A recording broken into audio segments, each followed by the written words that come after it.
베트남. 여러분은 베트남에 대해서 얼마나 알고 계신가요?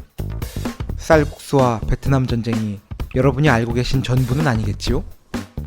베트남 여행, 베트남 문화, 그리고 삶과 인생까지 베트남의 모든 것 굿모닝 비엔남에서 하나하나 소개해드리겠습니다. 안녕하십니까 이프로님, 엄사장입니다. 예, 네. 네, 청취자 여러분도 오랜만에 인사드리겠습니다. 다시 방송 네. 들어주셔서 감사합니다. 예, 구독 안방송 누르셔서 감사드립니다. 일단 그래서 지금 네, 방송을 지금 오늘은 저희 시점상으로는 지난주에 올라왔던 방송, 네, 일주일 만에 올라오는 방송이지만 녹화는 이제 바로 하고 있다는 점. 그래서 제가 열심히 지금 나레이션을 하고 있기 때문에 목이 벌써 쉰 것 같아. 네. 그래서 일단은 지금 이 방송이 언제 올라갈지 모르겠지만 아마 그 총선 끝나고 올라가지 않았을까라고 그쵸. 생각해서 총선 끝나고 올라가죠, 이거는. 그렇죠. 아마 여러분 투표를 하셨을 거고 그렇게 일단은 상황 그렇습니다 지금. 네, 좋은 선거 결과가 있기를 바라보면서 오늘 제가 인트로로 준비했던 내용들이 좀 있거든요. 이거는 그냥 이프로님께 제가 퀴즈를 내는 방식으로 한번 진행해 보려고 합니다. 이제 어떤 거냐면은 저희 방송이 어쨌든지 지금 유튜브로도 송출을 하고 여러 군데로 나가고 있지만 네, 아직까지도 메인 플랫폼은 팟빵으로 나가고 있기 때문에 그렇죠. 팟빵 기준 최근 네, 1년 네, 2023년 4월 8일부터 네. 2024년 4월 6일까지 과연 음. 누가 우리 방송을 듣고 있는지에 대해서 이프로님에게 퀴즈를 한번 내보려고 합니다. 첫 번째, 네. 성별 분포 어떻게 될까요? 남성이 많죠 당연히 이거는. 아니, 네. 대충 한번 찍어 보십시오. 40대 남성이 제일 많지 않을까요? 아니, 그건 연령은 또 다른 나중이고 일단 성별이 몇 대 몇이다. 8대 2. 슈카월드가 몇 대 몇이라고 했죠? 슈카가 모르겠습니다. 9대 1 정도 나오지 않나? 모르겠네요. 그건 잘. 네, 저희 방송은 91대 9입니다. 90인가? 9대 1이야? 좀 9대 후회가 1이 좀 넘는 비율을 가지고 있고요. 여성 청취자 비율이 전체 9%, 남성은 91%로 지금 분포가 되고 있습니다. 이런 걸 볼 저희 때마다 방송의 연령 분포 한번 맞춰보시겠습니까? 40대가 제일 많고 50대, 그다음 30대, 20대 이렇게 나오는 거 아닙니까 지금? 뭐 퍼센트까지 모르겠습니다만도. 네, 일단은 순서는 정확하게 맞히셨고요. 네. 40대 청취자율의 비율이 몇 프로? 40%, 60%입니다. 60%? 네, 어이씨, 40%. 58.9%가 저희 40대 청취자의 비율이고요. 예. 그 다음 50대 청취자는 30%. 정확합니다. 30%, 31.1%가 네. 50대 청취자의 비율입니다. 그 맞아요. 다음은, 네, 그다음에 뭐 30대겠죠? 20%대. 아까 전에 40대가 60 나왔고, 50대가 벌써 30 나왔습니다. 그러겠네요. 남은 게 그러네. 지금 10밖에 남은 게 10밖에 없는데, 그러면 30대 10%, 몇 프로? 7%. 30대는 10%입니다. 10%요? 그 20대 안 듣나 우리 방송을? 20대는 아, 0.3%가 듣고 있습니다. 이쯤 되면 듣는 사람 이상한 거죠, 이제.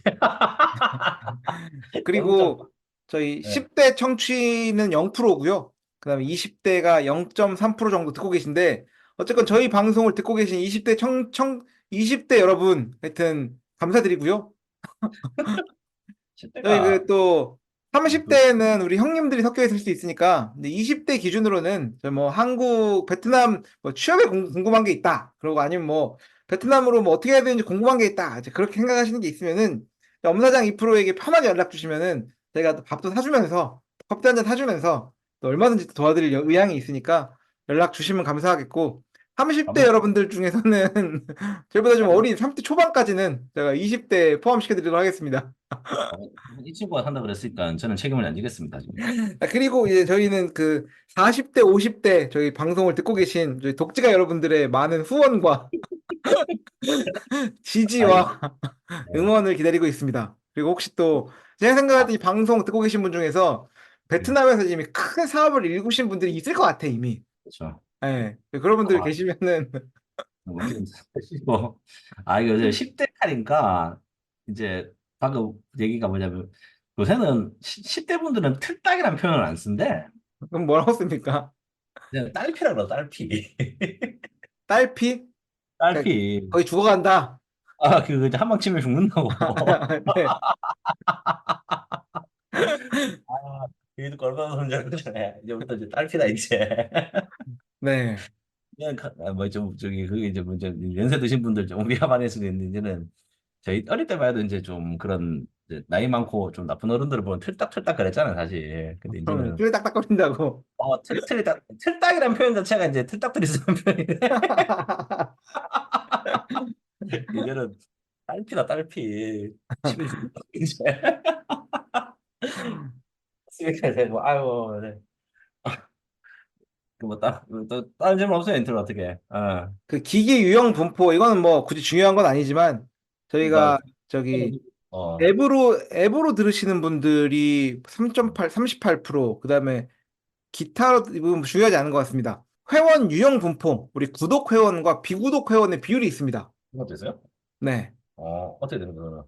55대 44거든요. 아, 그래? 구독 회원이 55%고, 아직도 구독하지 않고 들으시는 비율이 약 44% 정도 되는 것 같은데, 네, 청취자 여러분들, 비구독하고 계신 분들은 꼭 저희 구독과 좋아요, 그 다음에 알림 설정. 사실 저희 팟빵 기준으로는 하트 찍는 게 있습니다. 하트 찍는 거. 하트 찍으면은, 그게 이제 저희 구독과 하트가 있는데, 그 하트가 안 늘어난 지가 벌써 한 2년쯤 된 것 같아. 그래서 어, 구독과 하트를 좀 찍어주셔야지 저희가 기존에 듣고 계신 분들 말고도 새로운 청취자들의 유입이 있구나라고 조금 위안을 얻을 것 같습니다. 꼭 구독해주시면 감사하겠습니다. 지금 딱 2000, 얼마였지? 아니, 1760분가? 뭐, 딱 거기서 멈췄던데, 구에서 그래. 그 그러니까요. 자리에서. 예. 그 뒷자리는 좀 영어로 바꿔주시면 좋겠고. 네. 그 다음 저희 방송의 주요 청취 시간 1순위 언제 가장 많이 들을까요? 아침, 출근길. 일요일 오후 3시에서 6시 사이에 제일 많이 듣고 아니야? 계시고요. 네. 진짜로? 네. 일요일 오후 3시에 우리 방송을 듣는다고? 모르겠습니다. 일단은 그 통계가 그렇습니다. 아, 이건 좀 예상 밖의 그거네요, 진짜로. 근데 이 마지막 질문이거든요, 이게. 지역 예. 분포. 과연 어디에서 우리 방송을 많이 들어주실까에 대한 거거든요. 1위가 한국이죠. 어딜까, 1위? 한국 몇 프로? 80, 90%. 1위 대한민국이 69%를 차지하고 있습니다. 예? 그래요? 그거밖에 안 네. 돼? 신기한데, 이거. 근데 다른, 이제 더 신기한 남아공, 거는 2위. 이 방송을 많이 듣고 계신 청취층의 2위 어디일까요, 2위? 미국. 2위는 캐나다인데요. 비슷하게 맞췄네, 그래도. 캐나다에서 23.5%, 전체 청취자의 23.5%가 이 통계가 맞는지 모르겠어요. 일단 팟빵에서 나온 통계 기준입니다. 캐나다. 네. 아, 이건 생각도 못한 전개인데, 진짜 캐나다는. 그러니까 이 캐나다에 계신 혹시 청취자 여러분 계시면은 인증 한 번씩 부탁드리겠습니다. 내가 캐나다에서 듣고 있다. 왜 듣고 계신지도 함께 알려주시면 감사하겠습니다. 그런 거 아닙니까? IP 우회하면은 뭐 캐나다로 나오고 이런 거 아니야? 어떻게 캐나다가 나오지? 아니 뭐 우리 방송을 듣는데 IP 우회를 왜 합니까? 그냥 들으면 되지. 아, 이거 아닐까? 그, 우리, 그, 비핵기후, 저기, 세력들이 지금 우리 방송을 듣고 지금 음해하기 위해서. 그렇게 있지 않습니까? 그리고 3위 어, 어디일까요? 하면 베트남이겠죠. 3위가 베트남입니다. 베트남에서 들으시는 비중은 약 5.7% 되는 상태이고요. 그 이후로 이제 싱가포르, 미국, 태국, 일본, 중화민국, 인도네시아 이렇게 이제 순서대로 방송을 많이 들어주고 계십니다. 어쨌든지 캐나다는 좀 그럴 수도 있을 것 같다, 진짜. 저 뭐냐, 저기 있지 않습니까? 저 누구지? 저 우리, 그, 공산당 검열 서버가 캐나다가 아닌가. 네. 의외의 답변이 나가지고, 재밌긴 하네요. 그리고 뭐 이것도 그냥 얘기가 나온 김에 저희가 방송을 시작한 지 이제 얼마나 됐나요? 올해 시작했나? 6년 안 됐나? 되게 오래된 것 같은데? 아니요, 제 말은 이제 다시 시즌 4로 여러분들을 맞이하기 시작한 게 뭐 한 2달 됐죠, 지금? 맞나? 한 2달쯤 된 것 같은데, 그래서 네. 혹시 한 90일 기준으로 한번 보면 어떤 비율이 나올까 궁금해서 한번 찾아봤거든요. 네. 그래서 뭐 남성 여성의 비율은 뭐 92대 8로 남성이 더 늘어났고요. 최근 기준으로는. 그리고 네. 우리 방송을 들으시는 20대는 더 줄었고 40대가 더 늘었습니다. 40대, 50대를 위한 방송이 되고 있다라는 느낌으로 말씀드릴 수 있을 것 같고, 최근에는 이제 음. 구독하고 계신 청취자 여러분들이 더 많아져서 약 7대 3 정도 되는 상황이고, 지역 분포는 도대체 그때 캐나다에 왜 나왔는지 모르겠지만 이게 정상적인 비율이 나온 것 같습니다. 1위는 대한민국에서 약 90% 정도 청취를 하고 계시고요. 2위가 베트남, 그리고 3위 싱가포르에서 2% 정도의 청취를 하고 계신데, 이 내가 볼 때 싱가포르에 계신 분들은 뭐가 좀 있으신 분들인 것 같아. 싱가포르를 거점으로 베트남을 이제 투자 대상국으로 이제 생각하고 계신 그런 독지가 분들이 많이 계실 것 같은데, 싱가포르에 자본을 가시는 분들은 복지가라기보다는 보통 많은 해외 보면 본사가 동남아시아 쪽이 싱가포르에 많잖아요. 아, 그럼요. 싱가포르에서 그 돈을 가지고 독지가를 하실 분 정도면은 상당히 재력이 큰 분이기 때문에 저는 저희랑 클래스가 안 맞고 제가 네네. 봤을 때 이제 어쨌든 간에 이제 동남아시아 비즈니스 하시는 분들이 사실은 법인들 이제 보면은 이제 그 헤드 오피스가 제 지역 이제 사무실이 보면 거기 많이 있으니 이제 그거랑 좀 네. 연관이 있나 싶습니다. 지금 그래서 예. 그래서 그리고 또 그 네. 다른 통계 한 번만 더 읽어보고 가겠습니다. 네. 저희가 대부분 그 흥미롭네요, 이건. 90일 기준으로 한번 저희 네. 어떤 현황인지 한번 또 보려고 하는데요. 청취 회원 탑 10이 나옵니다. 청취 회원 탑 10. 댓글 순위 1위는 뭐 당연하게 이제 엄사장이 1등을 차지하고 있고요.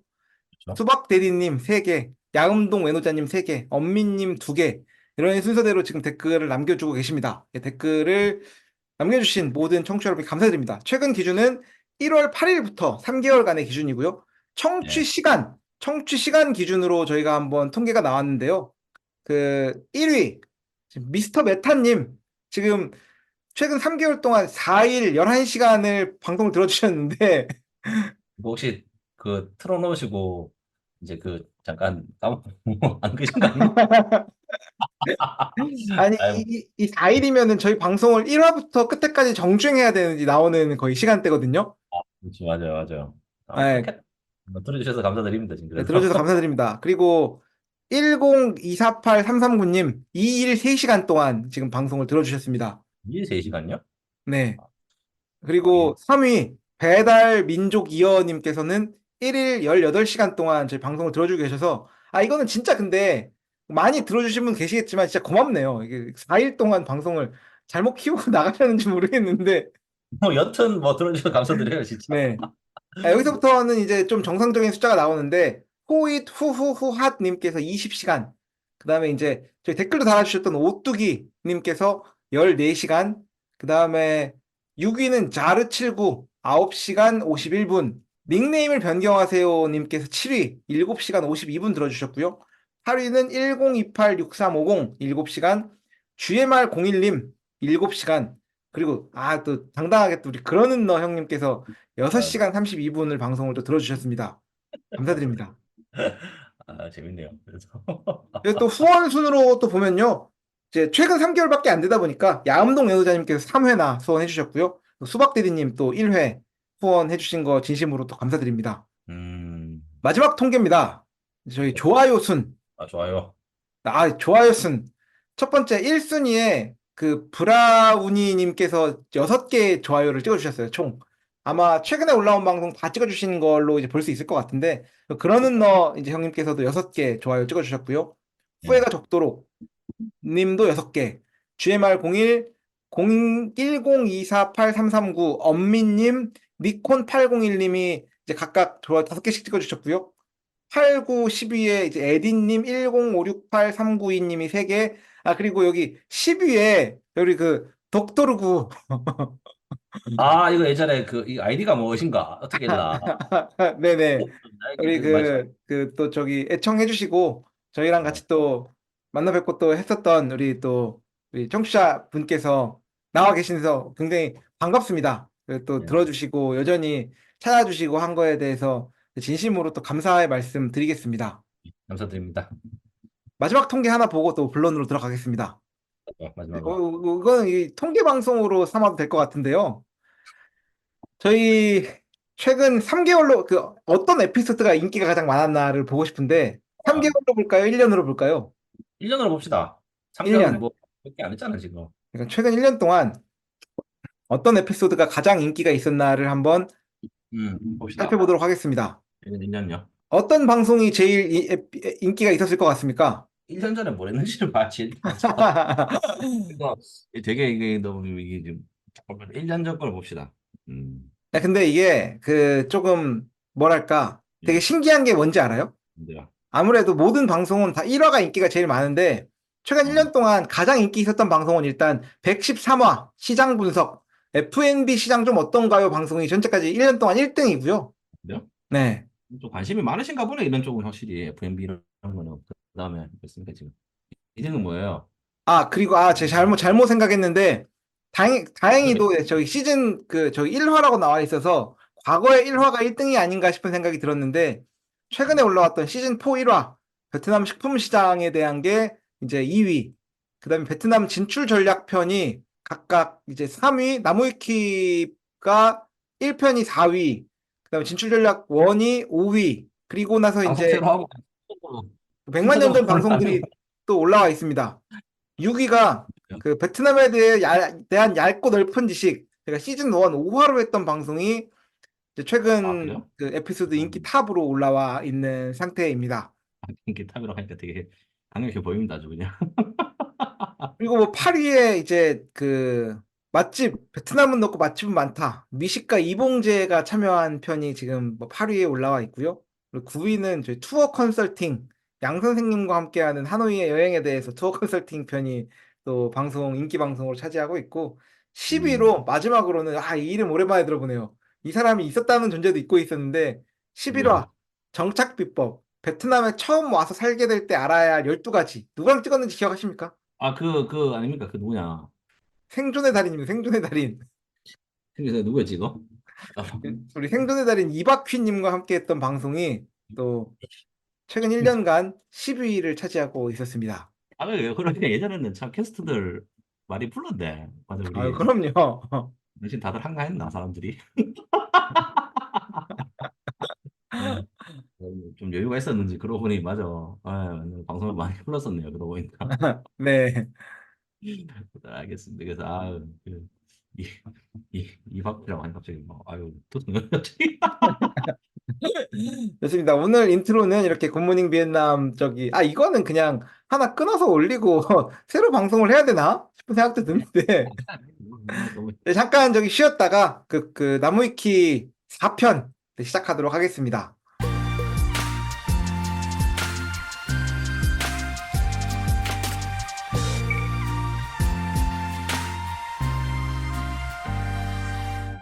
네, 본론으로 들어왔습니다.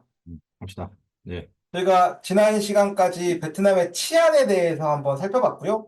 오늘 이 시간에는 저희 나무위키에서 이렇게 딥하게 개별 주제로 빠져있지 않은 주제들을 한번 쭉 훑고 오늘 마무리를 해보려고 하는데요. 먼저는 문화입니다. 아, 베트남은 기본적으로 연장자 존중, 효도, 체면 등의 문화가 남아있지만 동시에 한국식 나이 서열의 원인을 제공한 일제 통치의 영향이 없어서 의도적으로 나이와 관련된 서열 문화를 무시하려는 경향도 존재한다. 다만 중국의 한나라에 대응하던 무기를 들고 싸운 증자매나 서양인들도 17에서 19세기에 베트남은 여성이 경제활동을 남성보다 잘하는 것 같다는 기록을 할 정도로 여성 경제활동 참여, 국방에 대한 참여는 다른 유교 문화권과 달리 오히려 권장되거나 다른 문화를 주로 주민 반발 때문에 받아들이지 못했다. 강인한 생활력을 갖춘 여성상이 선호되는 것이다. 심지어 여성이 아이와 총을 동시에 드는 프로파간다 포스터도 제작된다. 한국에서는 이 풍토를 잘 이해하지 못해 여성이 일과 양육으로 그 고통을 받고 있다고 오해하는 경우도 많으나 베트남에서는 나라를 지키는 남성에 대비하여 가정과 지역의 경제적 안정을 돕는 긍정적인 모습, 이를 못해서 생기는 생활고를 막는 모습으로 이해되는 경우가 많다. 해서 여성의 사회생활 참여나 이런 내용들을 좀 적어봤네요. 많죠. 이거 뭐, 베트남 사람들, 여성분들이 뭐 생활력이 좀 강하다라는 얘기는 사실은 뭐 좀 뭐 많이 했고, 실제로 저도 이제 와이프랑 살아보니까 좀 그런 거 있는 것 같아요, 사실. 예, 되게 좀, 물론 뭐 이런 거에 대해서는 이제 좀 함부로 얘기하면 안 되는 게, 뭐 사람마다 이제 다르고, 뭐 음, 좀 경우가 좀 다르긴 한데, 뭐 일단 그걸 고려해서 뭐 저희 와이프 같은 경우는 밖에서 일도 열심히 하고 잘하고, 예, 네. 그 뭐 좀 이렇게 집안적으로 힘든 게 있더라도 이제 본인이 일단 열심히 해서 같이 뭐 해결하자. 사실 이런 얘기들을 좀 많이 하기 때문에 이런 거는 조금 좋은 편인 것 같고 이게 무슨 얘기야? 근데 이게 한국식 나이 서열의 원인을 제공하는 일제 통치 이게 아니, 좀 이해가 안 되는데 한국말인데 옆에 좀 주석 좀 눌러봐봐요. 이게 뭐야? 한국식 나이서열은 일제강점기 때 음, 사범학교에서 유래했다는 것이 통설로 조선시대에는 나이를 엄격하게 따지지 않았다라고 하는데 뭐 그런가? 그랬네 그러니까 그래도. 원래는 우리가 나이를 그렇게 따지는 문화가 아니었는데 이 일제시대에 들어오면서 나이 때문에 뭐 형 동생이니 뭐 이런 것들을 심하게 근데 따진다 이런 느낌이지 않을까요? 뭐 그런 얘기인 것 같네요. 그럼 베트남 근데 어떠지? 이거는 뭐 일제 때문이 아니라 원래 우리 따지지 않았을까? 유교 문화, 그러니까 나 연공 뭐 이런 그냥 그럴 것 같은데. 이것도 뭐 어쨌든 다시 한번 말씀드리지만 우리는 나무위키에 나이를 있는 것들을 읽어드리는 것이기 때문에요. 정보의 정확성은 보장하지 않습니다라는 것들을 참고해 주시면 감사하겠습니다. 음, 베트남에 보면은 여성의 경제활동 참여가 진짜 높단 말이에요. 높죠. 많이 그런 높습니다. 한국보다 높은 것 같아. 실제로 그런데 근데 여성의 그런 사회적인 위치나 위상, 그 뭐랄까 여성 인권 이런 것들은 또 한국보다 떨어진다라고 생각하시나요? 글쎄요. 이거 조심스러운 질문인데 여성인종이라 요즘 한국을 안 살아보니까 사실 네, 좀 감이 없어요. 사실 이게 한국에서 이제 어떻게 돌아가나. 네. 뭐 감이 없긴 한데 남성 우월인 것까지는 아니지만 확실히 남자들이 조금 더 대우받는 느낌이 있긴 하죠, 사실. 예, 그러니까 그렇게 하지. 근데 뭐 그런 경제활동 참여와 그 여성 인권을 뭐 이런 그 소위 말하는 한국은 이제 역차별 이런 것도 많이 나와요. 뭐 여성이기 때문에 뭘 해주는 것들이 오히려 남자를 차별하는 경우 같은 것들이 더 많이 생기는 게 생기는 그렇긴 네. 한데 음. 뭐 비슷비슷한 것 같아요. 왜냐면 근데 그것도 아닌데 사실은 좀 여기는 그 좀 여자분들이 조금 집안에서는 좀 목소리를 내더라 보니까 음. 요즘에 보니까 뭐 사실은 이제 뭐 어제도 이제 저희 저녁자리에서 이제 나왔는 게 야 그 2% 너는 또 와이프한테 너무 잡혀 사는 게 아니냐 이제 뭐 이제 그 음. 스모님들 그런 얘기를 하시더라고. 근데 형님들한테는 음. 얘기 절대 와이프한테 잡혀 살지 않는다. 와이프가 뭐 굉장히 그래도 뭐 이야기하는 거에 대해서 좀 잘 알아주고 내가 음. 하는 거에 대해서는 별로 그렇게 컨트롤 하지 않는다. 우리 잘 맞춰서 하는 편이다라고 얘기를 했는데 근데 사실은 이 얘기가 나온 게 뭐냐면 주위에서는 이제 그런 얘기를 많이 들으시더라고. 네. 이제 그 이제 베트남 와이프 분들이 이제 얘기하고 나면 이제 그 결혼 같은 거 하고 나면 이제 남편 막 그 밖에 못 나가게 하고 이제 이런 얘기가 좀 있는 것 같아.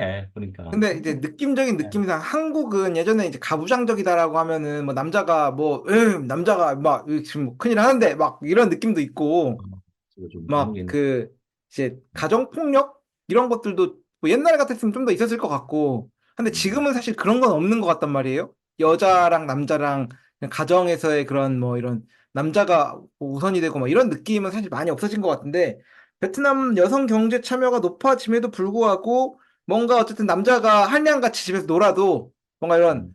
뭐 남자가 그 저기 이런 느낌이 조금 더 있지 않나? 좀 있긴 해. 왜냐면은, 아니, 뭐, 이걸 저희, 그, 장 장모님 보면, 자기 아, 어르신은 집안일 안 하시거든. 네. 어, 진짜 집안일 안 하세요. 정말. 음. 밖에 나가서. 그렇다고 해서 뭐, 저희 장모님이 또 일을 안 하시냐? 또 아니야. 일을 음. 하시거든. 네. 장인 어르신은 진짜 보면은, 집안일 하나도 안 하시더라고. 이제 이런 걸 보면은 뭐, 당신이 말했던 것처럼 뭐, 여성 인권이니 뭐, 이제 그런 걸 좀 반영인 것 같긴 한데, 네.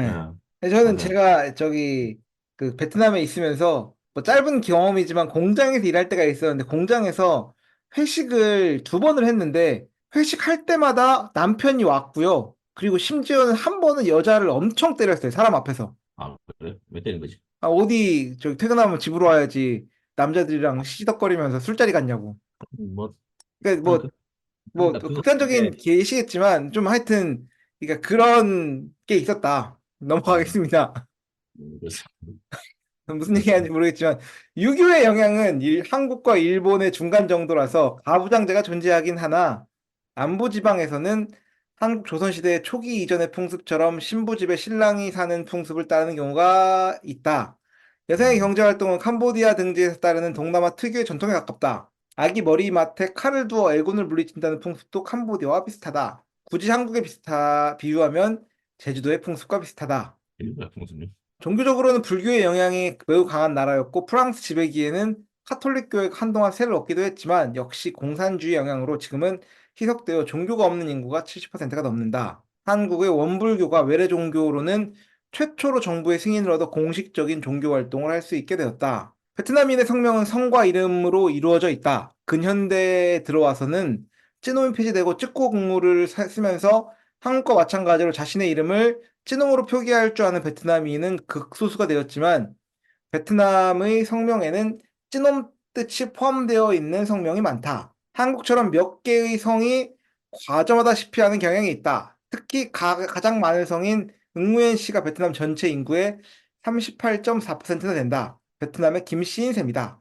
그 이외의 주요 성으로는 쩐 11%, 레 9.5%, 호황 5.1%, 파 5%, 판 4.5%, 보 3.9, 당, 부이, 도, 호, 응오, 정, 리 등이 있다. 저기 그 와이프 성이 뭡니까? 응웬입니다. 네? 응웬. 응우엔입니까? 응웬은 38% 넘을 것 같아. 이거 아니야? 넘어요. 네. 응웬은 그 거짓말 좀 못하면 사무실에서 응웬 소리치면은 거의 다 쳐다볼 거거든. 그러니까 이게 이건 거의 뭐 응웬이 엄청나게 많은 성이고 여기 보면 이제 뭐 불교 영양 이런 거 있고 유교 영양 있고 한데 한국은 김씨성이 몇 프로입니까? 김치 한 30% 될걸? 한국 김씨가 어떤데? 몇 프로입니까? 10% 위에 있잖아. 9%. 9%. 아 김에 김씨고 이거는 그 김해로 하면 안 되고 예, 있네. 이렇게 눌러보세요. 김씨 있네. 김씨. 약 20% 정도 된다고 하네요. 그러네요. 그러니까 생각보다 그 응우엔이 훨씬 많은 거죠. 예. 뭐 응우엔은 그 한국의 김씨 만나는 비율의 2배라고 하는 거니까. 40% 가까이 된다는 얘기잖아. 39%, 40%면은 한 예. 나라 국가에 그럼 4천만 명이 지금 베트남에서 응원을 쓰고 있다는 건데 한국 인구만큼의 인구가 응원인 거예요. 그러면 이게 엄청나게 많은 거죠. 그러면. 그러네. 그러니까 그 베트남은 근데 그 특이한 것 중에 하나가 한국은 이제 뭐 2% 하면은 이씨고 저는 이제 엄사장 하면 엄씨잖아요. 그래서 뭐 미스터 미스터 리 이렇게 하는데 베트남에서는 예를 들어서 이제 미스터 응우엔이라고 안 한다는 거죠. 응우엔은 성이지만 우리가 미스터로 붙일 때는 예를 들어서 마지막 글자.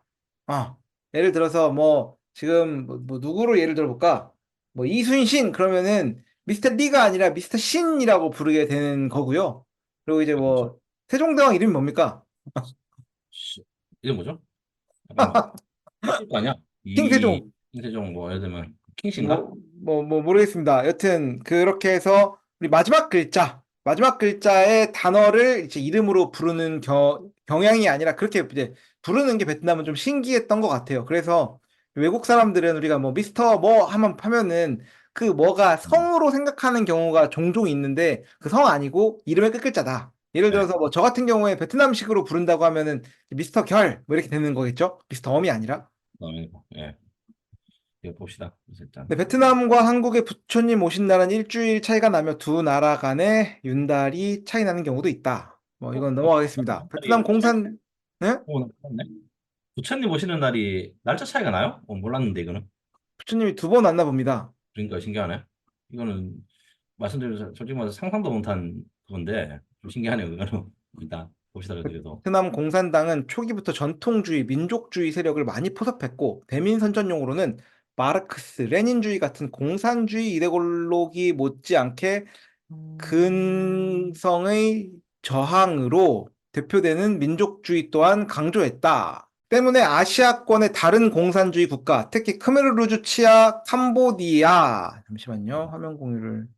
문화대혁명 당시에 뭐 이런저런 뭐 과정이 없었다라고 합니다. 그래서 베트남에는 불교로 대표되는 전통 문화가 잘 보존되어 있다. 물론 건축물 같은 물질적인 전통의 상징물들은 20년 내전 속에 쑥대밭이 되었지만 그래도 많은 편이다. 라고 되어 있습니다. 민족 의상 아오자이가 알려져 있다. 언론에서는 여자만 입는 것처럼 소개되는 경우도 있지만 사실은 남자도 입는다. 물론 남성복 기준은 없다.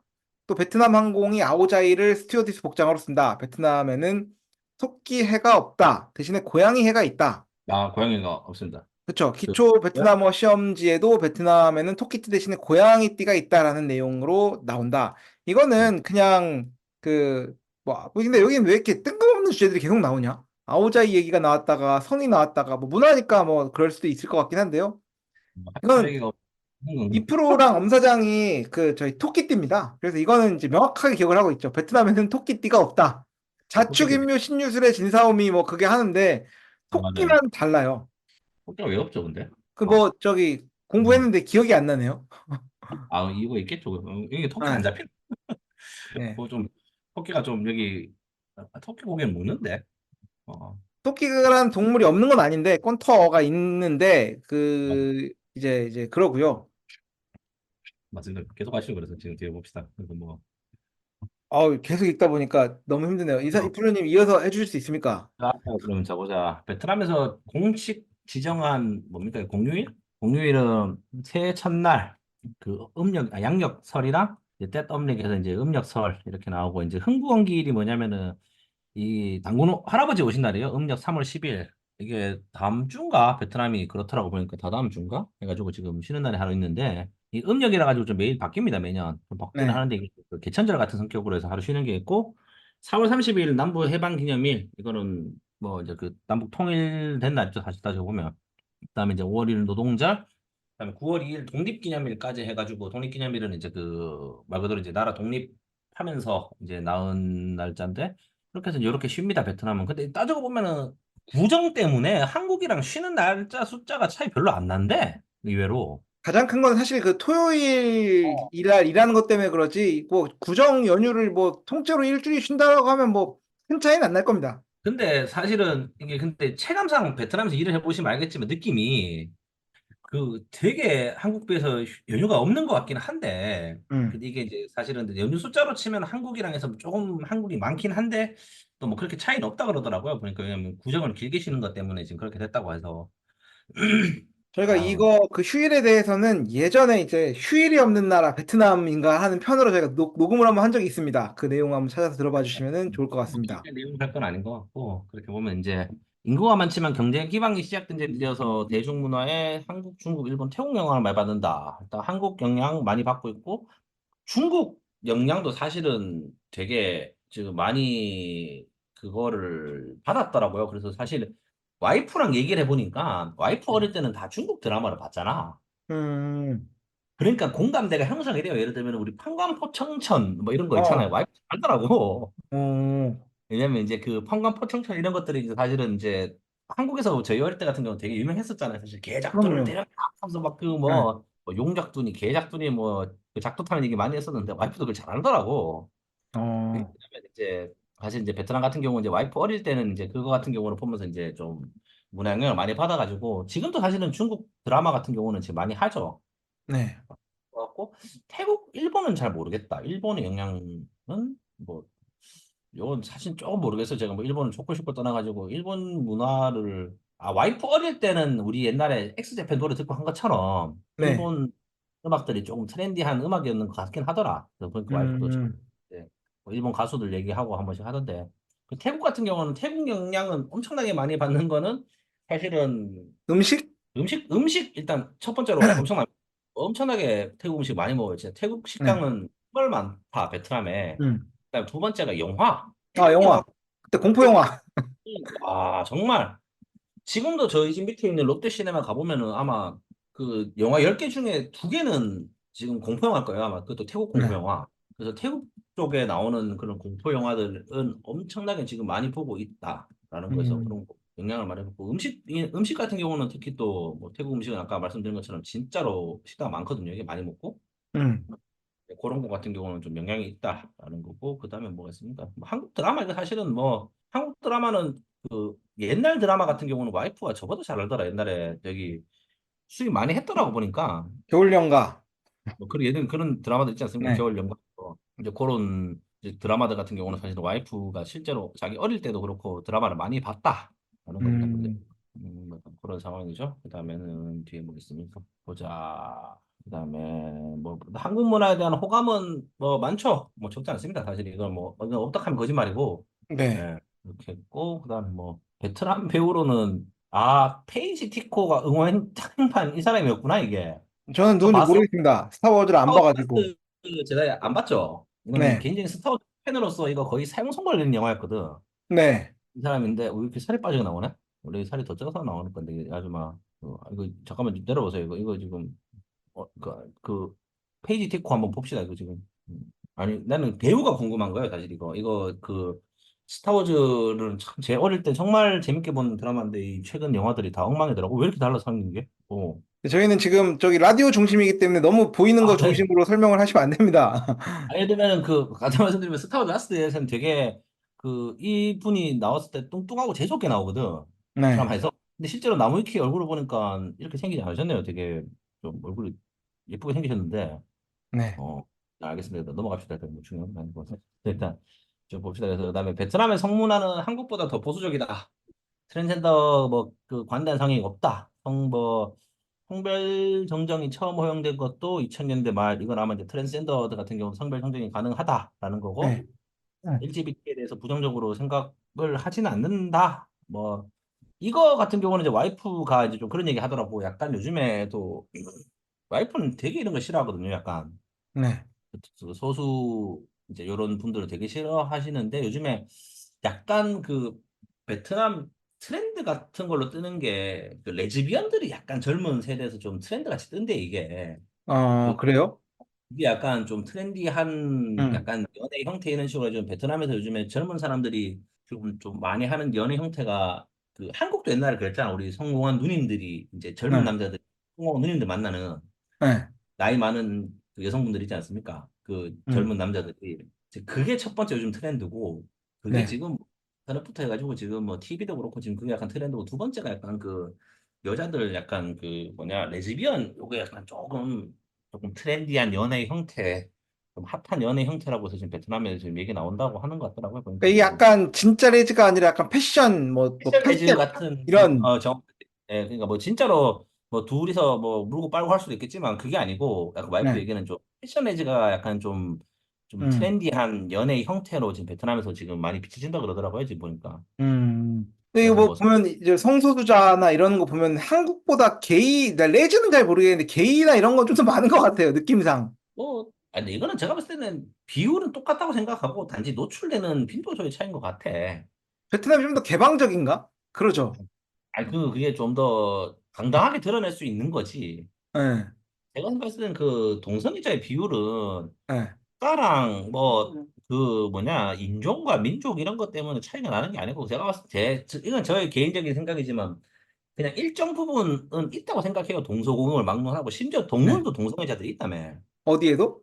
동물도 동성애를 한대요. 아, 동물도? 예, 예. 동물도 그게 뭐냐면 이제 그 우리 포유류에 있는 그 일정 부분 DNA는 그런 게 일단 좀 정해져 있지 않나 싶어. 그런 소수 비율에. 음, 물론 뭐 이제 그 환경이나 교육이나 문화나 뭐 이런 거에 따라서 조금 더 빈도수가 차이는 있겠지만 그게 뭐냐면 근데 이제 그 뭐 그렇다고 해서 뭐 한국에도 분명히 그 소수성을 가지신 분들 이런 것들이 일정 부분은 항상 존재한다고 생각하거든. 네, 근데 이제 단지 되게 얼마나 많이 노출이 되냐가 사실은 그게 더 중요한 부분이 아닌가 싶은데 네. 그러니까 이게 뭐 좀 얘기가 이해가 됩니까? 지금 그래서 한국 같은 경우는 사실 성소수자분들이 노출 안 한다고 보는 거고 나는 그러니까. 그러니까 훨씬 더 우리 생각보다 많은 사람들이 그 동성애라든지 이런 다른 성태 그 사랑을 하시는 분들이겠지만 그분들이 그냥 단지 오픈 안 하기 때문에 그냥 좀 더 비율이 더 적게 보이는 게 아닌가라는 생각을 한다는 거죠. 그래서 예. 보통 이제 동성애자 비율이 뭐 100명 중에 뭐 5% 이렇게 됐던 것 같은데? 그렇게 될 거예요. 5에서 제가 14인데, 제 예. 주변에는 제가 직접적으로 아는 게이가 있진 않아요. 그렇죠. 근데 우리가 모르지만 우리가 모르게 그 사람들이 기일 수도 있다는 거지. 그러니까, 우리가 모르는 그 누군가가 게이일 수 있다. 그냥 충분히 있다. 예. 그것도 그렇기 때문에 이제 한번 뭐 베트남은 이제 현 상황은 그렇다는 겁니다. 그래서 예. 네, 베트남 그리고 제가 이어서 해보겠습니다. 동남아시아에서는 교육열이 높다고 한다. 2018년도 국제학업 성취도 평가에서는 과학에서 4위, 평균 487점이 높았고, 뭐 수학도 높고, 사교육도 팽창하고 있고, 베트남 대학들의 낮은 경쟁력이나 양질의 일자리가 부족하다는 문제가 존재한다. 영어의 경우는 자신의 학력 수준을 알리는 지표라고도 하고요. 자신이 영어 할 수 있음을 어필하기 위해서 외국인이 유창한 베트남어로 물어봐도 대답은 영어로 하는 경우는 많습니다. 진짜 이거는. 이거 좀 있어요. 그는 맞아. 굳이 우리 가면은 베트남어로 네. 얘기해 한국말로 얘기하고 집단 영어 부분들 그러니까 영어로 얘기해. 그 우리 베트남 할 줄 아니까 그거 가지고 오라 그래도 꼭 아, 이상하게 좀 걸리자 이거는 사실 이거 뭐 틀린 말 아닌 것 같아 이건 개인적으로 맞아요. 어, 그만큼 지역 전반적으로 영어를 구사하는 수준이 낮다. 대학 졸업 요건에는 토익 등 영어 성적이 걸려 있지만 일반적으로는 영어를 잘 못한다. 특히 지방 쪽은 더 심한데 공공시설 영어 병기가 되어 있지 않고 다낭을 기준으로 경이로울 정도로 영어를 모른다. 영어로 말 걸 시 얼굴 빨개지면서 어물어물하는 경우가 다반사이며 구사한다 하더라도 특유의 성조 발음이 알아듣기 힘들다. 베트남의 음, 영어 공부가 활성화되기 시작한 것은 비교적 늦었기 때문으로 현재에는 대학 진학률의 증가와 함께 젊은 층을 중심으로 스터디도 하는 등 공부하는 분위기다. 이건 누가 쓴 걸까요? 이게 말투가 네. 되게 웃기던데. 뭐 영어는 어쨌든지 틀린 얘기는 없는 것 같고 이제 예. 팁 문화가 있다. 아울러 몇몇 업체에서 종사하는 사람들은 월급 말고 팁을 받는 경우가 적지 않다. 팁 요금은 베트남 동으로 가능하나 미국 달러, 한국 원화로도 가능하다. 대략 1, 2불 정도는 1천 원 정도로 충분하다. 이거 누가 썼습니까? 이거. 아, 이거 보면 좀 웃기긴 해요. 이런 거 볼 때마다. 팁 문화는 이제 마사지 한정으로 있다라고만 봐도 되지 않을까요? 다른 데 팁 준데 없잖아요, 베트남은. 그러니까 호텔에서도 사실 팁 안 주고요. 그러니까 물론 주면 아, 줬지. 이건 어. 줘요. 이게 뭐 네. 식당에서 우리 고기를 응. 구워줬다. 식당 서빙하는 서버들한테 응. 종합 사실은 팁을 주긴 하죠. 아, 많은 분들이. 그럼요. 예. 근데 줘긴 줘요. 근데 그거를 이제 여기서 좀 오해가 되게 쓰는 게 뭐냐면 팁 문화라고 해버리면 네. 이제 그건 거예요. 사실 그 뭐냐 미국처럼 미국식. 응. 안 치면 무슨 진짜 무슨 그 음식에 침을 뱉을 것 같은 그런 게 아니고 그 마사지를 제외하고는 사실은 뭐 팁은 괜찮고 그다음 두 번째 요즘에 1,000원 주면 큰일 나요. 이거 무슨 그럼, 아, 요새 뭐 2만 동, 2만 동 이거 주면서 팁이라고 하면 이거는 사실은 큰일 나는 거라서 하더라도 사실 5만 동 이상이고요. 5만 동이면 2불 넘습니다. 2불. 한 음. 불씩 주고 하는 거기 때문에 물론 뭐 이게 뭐 돈이 중요한 건 아니고 뭐 저라 공짜로라도 누가 주면 좋은 거긴 하지만 네. 그 사실은 좀 어폐가 있습니다. 이거는 이렇게 주면은 안 돼요. 요즘에 팁은.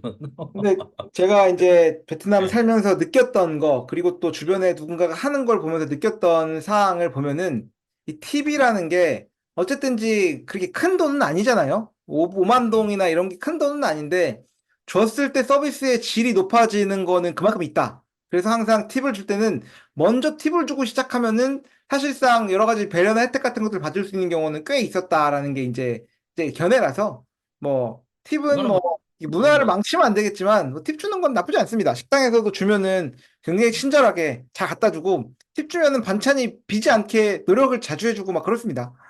그렇게 하죠. 팁이라. 언어임 네. 언어로 넘어가 보겠습니다. 베트남어가 공용어이다. 오스트로 아시아어족에 속한다. 이거 얘기했던 것 같은데 인도 동부 산지대 주민 캄보디아 인도 이 어족에 속한 언어를 쓴다. 성조는 6개이다. 성조가 2개 겹치는 경우가 있다고 오해를 하곤 하지만 비엔남이라는 단어에서도 성조는 비엣 부분에 있는 성조 하나다. 왜냐면은 이 위에 뚜껑 올라가 있는 거는 독립된 글자이기 때문이다. 더욱이 그 여러 가지 베트남에는 이제 어쨌건 알파벳상 없는 알파벳이 있고요. 알파벳에다가 뭐 뚜껑, 모자를 씌우거나 모자를 거꾸로 뒤집어 씌워가지고 단어를 만들어 놓은 것들이 있어서 이제 그거에 대해서 그런 거는 성조가 아니고 단어다라고 설명을 하는 내용입니다. 주요 외국어로는 영어, 프랑스어, 러시아어, 중국어, 일본어, 한국어로 이 언어들은 모두 1외국어로 지정되어 있다. 네, 뭐 그렇게 해서 이제 프랑스어 화자가 존재한다라고 합니다. 일상 언어로 영향은 없지만 대략 5, 6천 명 정도가 프랑스어를 이제 그 식민지 때 배웠던 사람들이 있다라는 것 같습니다. 한국의 노인들이 일본어를 아는 것처럼 베트남에서도 프랑스어를 할 수 있는 노인들이 있다라고 되어 있습니다. 그렇죠. 뭐 예전에 그 아직까지도 연세 많으신 분들은 살아계신 거고 사실은 음, 뭐 저희 할머니 세대도 일제시대 때 네, 일본어를 다 배우셨잖아요. 그럼요. 그래서 이제 음, 연세가 있으시 안 쓰고 하니 까먹긴 해도 뭐 대략은 아시잖아. 뭐 그런 네. 느낌으로 좀 되지 않겠나 싶어요. 이거는. 예. 최근에 베트남은 초등학교 때부터 일본어를 제1 외국어로 지정하기로 했다. 뭐 이렇게 중국어 교육도 해야 된다는 주장이 있었지만 반중 정서로 인해 흐지부지 되었다라고 되어 있고요. 사실 뭐 뭐 초등학교부터 영어와 중국어에 대해서 주요 외국어로 지정을 하기도 했고 한국어도 2021년부터 한국어가 제1 외국어로 지정이 되었고 정규 교육 과정에서도 채택되었다라고 되어 있습니다. 사실 반중 정서라고 하기엔 안 배우기에는 사실 중국 쪽 요즘에 너무 투자가 시장이 커져가지고 네. 요즘에 채용 공고 이런 걸 보면은 다 만다리너 구사자를 찾아요. 요즘에 예전에 어, 그 한국 사람들 아니 베트남 사람들이 이제 한국어 할 줄 알면 그게 좀 우대고 사실 연봉을 할 수 있는 건데 요즘엔 중국어를 젊은 사람들이 많이 배워. 좀 영리한 사람들 음, 같은 경우는 이제는 옛날처럼 한국어를 배우지 않고 네. 이제 중국 말을 할 줄 안다는 게 사실은 메리트라고 생각하기 때문에 요즘 젊은 사람들 보니까 중국 공부를 많이 하더라. 일단 음. 그래서 또 봅시다. 베트남 역시 중국계들이 있으나 1970년대 이후로는 중국계 정체성이 강한 이들을 통일 후 국외로 추방해서 현재 중국어는 베트남 내에서는 거의 사어다. 현재는 화교 노인들이나 중어권에서 일하는 중국계만 사용하는 실상, 현재도 중국어를 아는 중국계 베트남인들은 홍콩, 싱가포르, 대만, 말레이시아로 가서 일하며 현지 중국인과 통혼해서 그 나라 국적을 쓰는 경우가 많아서 현재도 화자도 줄어듦에 따라 인구도 줄어들고 있다. 남아있는 중국계들은 주로 민남어, 치우차우어, 광동어, 보통화를 쓴다.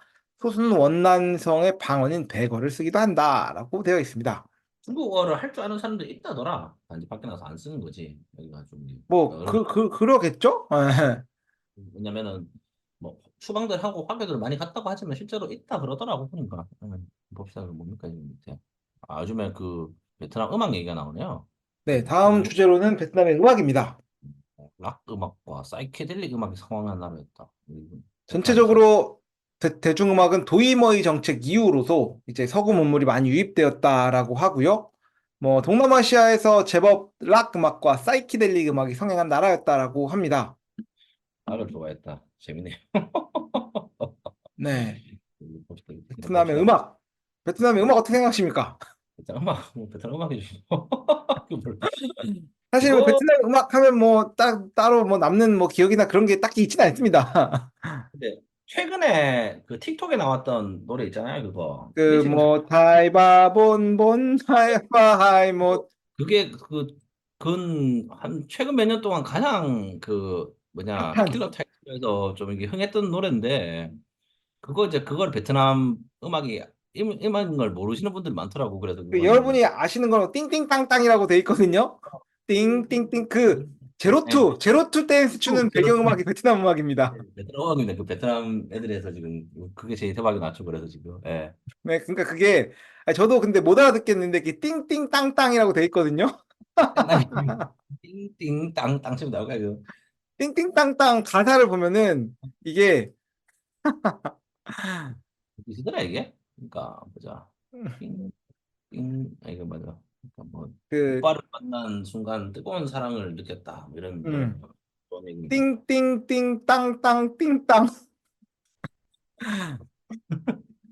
하여튼 그 여러분이 알고 계신 제로투 댄스를 추는 그 띵띵땅땅은 베트남 음악이고 글로벌 히트를 친 음악이다라고 봐주시면 될 것 같습니다. 글로벌 히트 쳤죠 이거 진짜로 이거는. 예. 네, 베트남 음악은 뭐 이 정도로 넘어가겠습니다. 음악은 뭐 사실 잘 모르겠어요. 그래서 답해 봅시다. 그래서 식문화가 엄격하다. 미신 얘기를 하네요 지금. 네, 젓가락을 가운데보다 아래쪽으로 주면은 뭐 이런 미신은 저도 못 들어봤는데 이제 중간보다 아래쪽으로 주면 누군가가 죽는다는 미신이 있다라는 게 있다고 하고요. 젓가락이 입술, 치아, 혀에 직접 닿지 않게 해야 된다? 입술도 안 닿고 치아도 안 닿고 혀에도 안 닿으면 어디 닿아야 되나요? 아, 음식만 패스하고 내려와야 되는 건가? 그럼 그뭐 식도로 바로 넘기나 밥을? 네, 그런 문화가 있다라고 하고 한 번에 한 입 분량의 음식만을 집어야 한다. 음, 공동 접시에 자신의 식기를 써서 침을 묻히는 것은 무례한 행동이라 반드시 개인 접시에 절어 먹어야 한다. 근데 베트남에서 이제 배웠던 것 중에 하나는 음식을 덜 때 꼭 본인 젓가락의 뒷부분을 사용하는 거. 그걸 많이 보셨죠? 아 그거는 해요 그렇게. 네. 한국에서는 그렇게 별로 안 했던 것 같은데, 그냥 막상 봐도 100% 그렇지는 않던데 그렇게 네. 많이 나누더라고요. 그러니까 맞아. 저는 음. 그렇게 먹어요. 그래서 뭐 그냥 한국이랑 비슷한 것 같습니다. 뭐 젓가락 가지고 뭐 침 맞추신 다음에 쭉쭉 찔러보고 이런 거는 예의가 아니죠. 네. 그거는 베트남은 그런 건 아닐 거고 전 세계 모두 다 이해는 아닐 거예요. 그게 그게 자기 먹던 젓가락으로 막 뒤적뒤적거리면은 네. 그거 뭐 미국 사람이라고 좋아하겠어요? 딱 그거 같진 않거든. 그러니까 그럼요. 네. 저희가 예. 오늘 다음은 이제 음식입니다. 음식. 베트남 요리는 풍부하고 신선한 채소와 허브를 많이 사용하는 것이 특징이다라고 하고 베트남인들은 채소가 없으면 밥을 먹은 것 같지 않다라고 할 정도로 채소 요리를 좋아한다고 합니다. 저도 채소 중에서는 수수 좋아하고요. 자오무엉도 잘 먹습니다. 공심채라고도 하죠. 무심채로 이건 넌 맞아요. 사실 베트남 사람들 음식에는 되게 채소 많이 넣어요. 이거. 예. 네. 이거는 뭐 너무 맞는 얘기입니다. 레몬그라스 뭐 이런 것들도 많이 넣어서 먹고 고수도 잘 먹고 맛있고 솔직히 말해서 그뭐 쌀국수를 먹거나 뭐 분짜를 먹거나 저희 그 베트남 월남쌈 같은 거 먹으면 채소가 종류별로 나오는데 굉장히 뭐 다양한 채소를 먹을 수가 맞습니다. 있다라는 거를 느낄 수가 있고 베트남의 음식 문화 중에 제가 독특했던 거는 이 소스가 발달한 것 같아요. 굉장히 음식마다 다 이제 개별적인 소스들이 되어 있고 제가 특히 좋아하는 소스는 뭐 느엉멍 같은 것도 좋아하겠지만 베트남식으로 이제 만드는 소금에다가 이제 그 짜잉을 짠 다음에 아, 겨자를 풀어 먹는 저는 그 소스 되게 좋아합니다. 그 고추 좀 썩하나 겨자 풀어가지고 먹는 네. 거지. 예, 그건 맛있습니다, 그거는. 그래서 이제 뭐 여기 또 그 얼음을 넣은 맥주에 대한 문화에 대한 내용도 조금 나오고 있는데 얼음 맥주 잘 드십니까? 고추 많이 먹죠. 근데 저는 안 먹긴 하는데. 예. 네.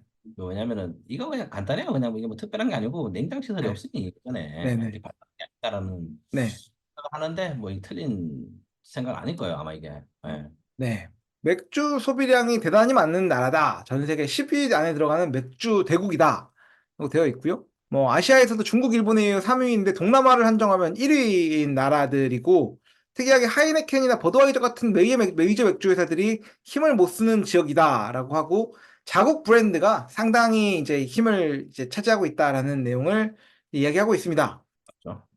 맥주는 진짜 싸죠, 베트남에서. 그 예전에 통계 보다 보니까 전 세계에서 가장 맥주 싼 나라 중 하나가 베트남이네. 네. 여행자들 많이 가잖아요. 근데 그건 아마 조금 통계 왜곡이 있는 게 그 비아 허기 가격을 그걸 적어놨더라고.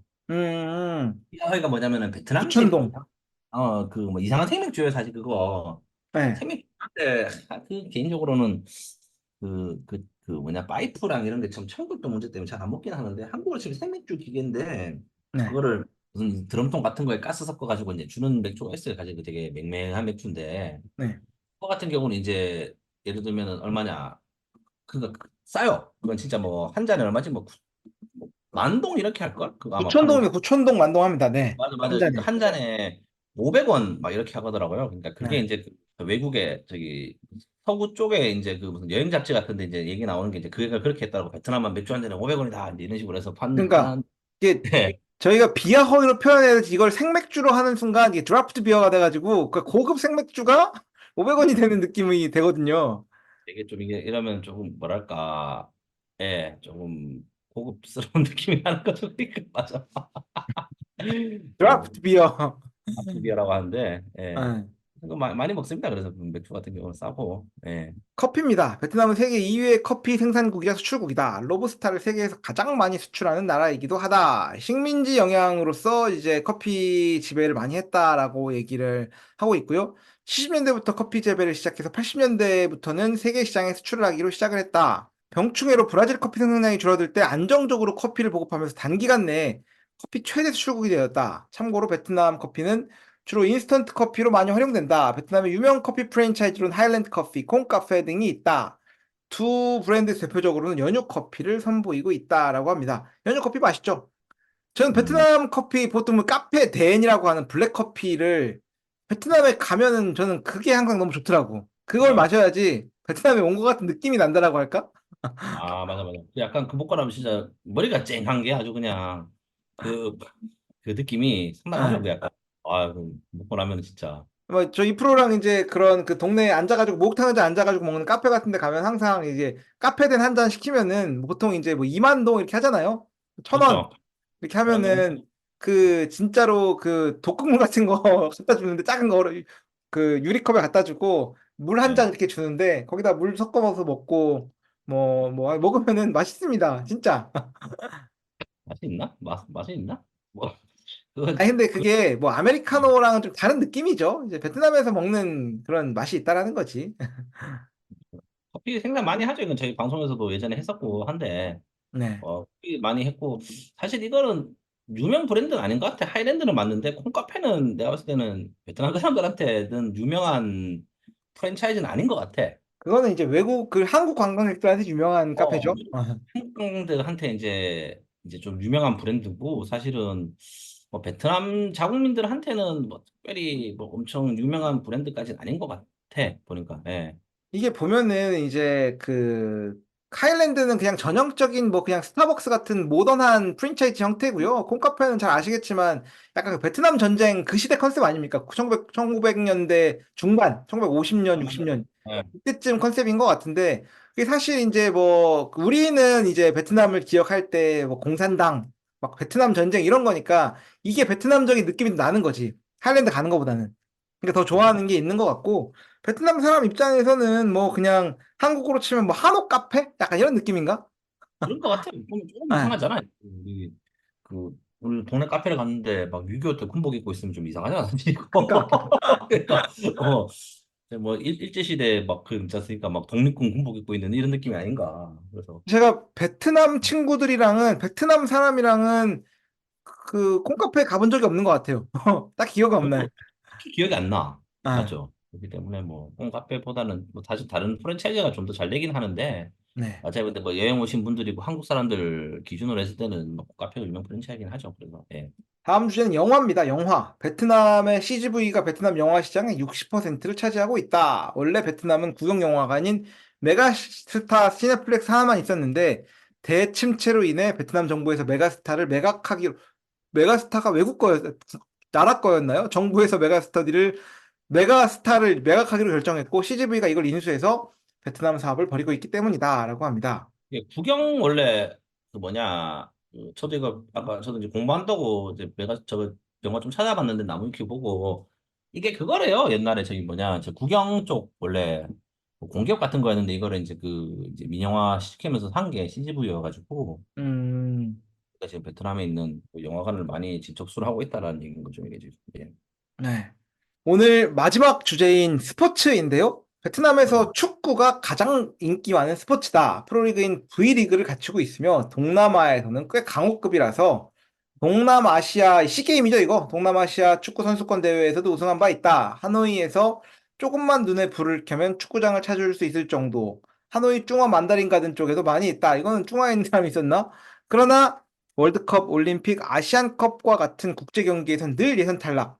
V리그도 세계적으로는 약체급이다. 리그 강호인 다낭FC는 2006년 AFC 챔피언스 리그에서 일본 간바 오사카에 15대 0으로 지며 성남 일화가 2004년에 페르시크 캐디리를 15대 0으로 이긴 것과 더불어 아시안 챔피언스 리그 최다 골 실점 차 기록으로 남아있다. 다만 아챔 개편 전인 아시아 클럽컵에서 2011년 11월 24일 스리랑카 리그 소속인 SC 사운더스가 수원 삼성 블루잉즈에게 18대 0으로 진 기록이 있다. 리그 우승팀은 AFC컵으로 진출한다라고 되어 있습니다. 음, 15대 0 이런 건 도대체 누가 찾아보고 넣은 거지, 이게 진짜. 아니, 뭐, 축구는 뭐, 되게 좋아요, 옛날 사람들. 그리고 두 번째가 최근에 그 트루시에 경기를 했잖아. 네. 여기도 일본 감독 데리고 와서 박항서 감독님 이후로 했다가 시원찮아가지고 사실은 경기를 했죠. 그래서 지금 뭐, 최근에 좋아. 박항서 감독 빠지시고 국대 감독으로 일본 감독이 왔었나요? 일본 감독 왔어요. 예전에 그 국대 감독한 트루시에를 쓰던, 일본 감독은 아니고, 일본 그 국대 걔. 출신 감독을 데리고 왔었는데, 음. 이게 잘 안 됐죠. 그래가지고는 약간 망해버렸어. 이게 그 스타 감독이 나온 다음에 연이어 스타가 되게 힘든 것 같아요. 박항서가 예를 들면은 한국으로 치면 히딩크 다음에 그 뒤에 이름을 기억할 만한 우리 감독이 없잖아요. 그렇죠. 외국계. 사실 좀 부담스럽기도 하고, 응. 예. 어쨌든 간에 그 뭐 일단은 그 경질 됐어요. 그 사람은. 그래서 이제 나가래 나서 이제 감독 후보 찾는 것 같더라고 보니까. 그래서 뭐 베트남 축구 인기는 뭐 상당합니다. 이거는 이거 뭐 굳이 길게 얘기 안 해도 되고 이거는 예. 그래서 이제 2017년에 박항서가 베트남 국가축구팀 감독을 바꾸면서 전력이 급상승했다라고 하고요. AFC 준우승, 아시안게임 4강, 스치키컵 우승, 19년에는 아시안컵 8강, 동남아시안게임 우승 등으로 아시아 신흥 강호로 떠오르고 있다라고 합니다. 최근에 어떤 기사를 보니까 베트남 사람들이 박항서 감독이 한국 국대 감독이 될 줄 알았는데 그게 뭐 안 돼서 뭐 실망했다나? 뭐 이런 기사를 본 적이 있었던데. 그래요? 제가 박 감독님한테 사실 그건 아닌데 사실은 한국 국대를 껴가지고는 그래서 좋은 성적 내신 분은 아니잖아요, 박 감독님이. 그래서 그렇죠. 예. 뭐 그래서 일단 그렇다는 거고 사실 왜냐면 한국은 사실 기대치가 더 높기 때문에 네. 여기서 좀 그런 애로사항이 있지 뭐 않나. 야구 산업 저번 활성화가 조금씩 이루어지고 있다라고 하고요. 야구는 아직까지는 조금 좀 멀지 않았나 싶은데 야구도 뭐 키워가고 있는 상태라고 합니다. 그리고 야구도 하고 있어요. 아, 야구도 뭐냐 지금 최근에 한국 예전에 저 유명하신 분 베트남에 저기 뭐 야구팀 만들어가지고 뭐 있었거든요. 네. 그 기억이 안 나네. 잠깐만 찾아보면 근데 이거 베트남 뭐였냐 그 야구팀 한다고 그때 뭐 그때 기업도 후원받고 막 하셨어 그때 그분들이 돌아다니면서. 네. 그리고 뭐 어쨌건 축구 말고는 배드민턴, 테니스, 배구, 탁구, 체스 등이 인기가 많다라고 합니다. 당구에서 한국과 함께 약진하고 있는 국가라고 하고요. 그 2023년도에는 국가대항전 3쿠션에서 한국을 2위로 했다라고 합니다. 체스의 어, 경우에는 인기가 많아서 동남아시아 지존급이라고 합니다. 아시안 지금 게임에서도 체스로 은메달을 따는 등 좋은 성적을 보이고 있다. 이만수 우리 예전에 저 토스 하시던 분 방송에서 그분이 네. 지금 야구단 한다고 해서 오셔가지고 지금 기업도 후원받고 이런 거 하셨어요, 맞아. 예. 하지만 뭐 지금 야구한다는 얘기 잘 못 듣고 있지 않습니까? 주변에서는. 특별히 뭐 그거 그렇죠, 뭐 야구야 뭐. 예. 노력은 하지만 아직까지는 좀 힘든 걸로. 야구라는 게 태권도에, 예, 그 하기가 쉬운 스포츠가 아니에요. 왜냐하면 구장도 크게 필요하고 그럼요. 장비도 많이 들기 때문에 여기서 그리고 야구장 낼 만한 땅이 없는데 뭘 어떻게 야구를 하겠습니까 지금. 사실 축구가 그런 의미에서는 그냥 공 하나 들고 땅만 있으면은 뛰댕기면서 하기가 참 좋지 않습니까? 돈도 안 들고. 그래서 축구라는 게 사실은 국제적인 스포츠가 된 거잖아요. 그게 그 뭐 그렇죠. 재밌는 걸 떠나가지고라도 되게 접근성이 차이가 나기 때문에 음. 예 그렇다는 겁니다. 그 뒤에는 뭐 체스 뭐 네, 태권도 인기가 많다라고 하고요. 그런 그 게 많아요. 사격, 음. 박충건 감독이 감독이어서 사격을 또 잘했다라고 하고, 베트남이 사격하고 이게 태권도가 아마 뭐 그럴 겁니다. 베트남 최초로 메달이 나온 게임이 태권도 은메달인가로 기억하고요. 올림픽인가에서 맞죠, 맞죠. 올림픽에서 최초의 메달, 맞네요. 기록했던 게 이거고, 최초의 금메달은 아마 이 사격일 겁니다. 사격이 첫 금메달이 네, 사격입니다. 네, 그 그때 한국 코치 감독분 선임해서 그때 마저 해서 얘기했었죠. 이거 근데 뭐 지나간 얘기인지 뭐 이거 확실히 모르는데 이게 뭐 임금을 못 받았다고 이런 식도 있던데 보니까 그래서 계속 네. 그렇게 예. e스포츠도 뭐 발달해 있고 리그 오브 레전드 롤 많이 한다라고 되어 있고요. 예. 글로벌 위상은 어떤지는 잘 모르겠습니다. 이건 뭐 많이 하죠. 엄청나게 많이 하고 그리고 뭐 한국급은 아닌데 사실은 여기 뭐 그 옛날에 베트남에서 잘하던 친구가 저 외국에도 나가고 했어요. 여기 뭐 수닝이라고 하는데 이름이 저도 뭐 네. 이름 잘 모르겠는데 왜냐하면 그때 그 이봉재 지인이 사실은 이거 감독하려고 하셨거든 베트남에서 잘 네네. 네, e스포츠 쪽 그 감독이랑 이제 교전 이제 이런 거 하려고 하시다가 뭐 잘 안 되시긴 했는데 그렇게 해서 일단은 뭐 인기는 많습니다. 사실은 베트남에서 너무 많이 하는 게임 중 하나고 리그 오브 레전드 같은 경우는 네, PC방만 다 이거 하고 있죠. 좋습니다. 마지막으로 이제 에이지 오브 엠파이어도 인기가 많고 지금도 대회가 열린다라고 하는데 진짜로 저는 요새는 몰랐지만 옛날에는 저희 직원들도 그 폰으로 에이지 오브 엠파이어 하는 방송들을 그렇게 보더라고. 이제 이거는 스타크래프트 같은 거예요. 사실 이거는 그러니까 뭘 진짜 민속놀이 같은 개념이라 가지고 PC방 가기까지 하는 사람 많아요. 이거 방송도 네. 하고. 이거 에이지 오브 엠파이어가 뭔지 모르시는 분도 계실 건데 이거 옛날에 스타크래프트 나올 때 나왔던 전략 시뮬레이션 게임인데 이거 뭐 한국에서는 뭐 그렇게 엄청나게 흥행한 게임은 아니었는데 네. 근데 지금 베트남에서는 아직까지도 즐기는 국민 게임이다. 인속놀이가 되었다라고 하면 됩니다. 진짜 민속놀이입니다. 이건 진짜로. 음.